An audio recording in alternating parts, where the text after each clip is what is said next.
செம்படவர்கள்னு ஒரு இனம் இருக்கு. செம்படவர்கள்ங்கிறது வளையர்னு பேர். அவர்கள் வந்து உள்நாட்டில் மீன் பிடிப்பவர்கள். ஏரியில் உள்ள மீனை பிடிப்பவர்கள். எல்லா ஏரியும் அவர்கள் பாதுகாப்பில் கொண்டு வருவாங்க. மீன்பிடி தொழிலையும் மீன் ஃபுல்லாக வளர்த்து பொதுவாக ஊர் மக்கள் மீன் பிடித்தல்னா அன்னைக்கு மீன் பிடித்தல் விழா அந்த காலத்தில் உண்டு.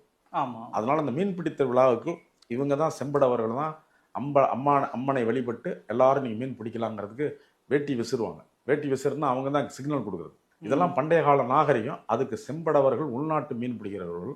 அவர்களுக்கு பருவதராஜர் குலம்னு பேர். இங்கே அவங்க செம்படவர்களுக்கு ஒரு சாதி இனம் வந்து பிரிஞ்சிருக்குது. அவர்கள் வளையர்னு பேர். வளையர்கள்னு எடுத்தீங்கன்னா பின்னால் பல சாதிகள் வந்து பிரிஞ்சிருக்குது வளையர்களில். ஆனால் அந்த சாதிகள் அப்படிதான் நிறைய மருவியெல்லாம் மாறி போச்சு. ஒரு 10,000 ஆண்டுகள்ல எல்லாம் என்னென்னமோ வந்துருச்சு. இந்த செம்பட தீபத்தை பார்த்தவர்களுக்கே மோட்சம் என்றால் அதனை ஏற்றுபவர்கள் எத்தனை பெரிய பாக்கியவான்கள். காலம் காலமாக மீனவ சமூகத்தினர் மட்டுமே இங்கே இந்த மகா தீபத்தை ஏற்ற முடியும். பர்வத மகாராஜா குலத்தைச் சேர்ந்த மீனவர்கள் இந்த சேவையை பக்தியுடன் செய்து வருகின்றனர்.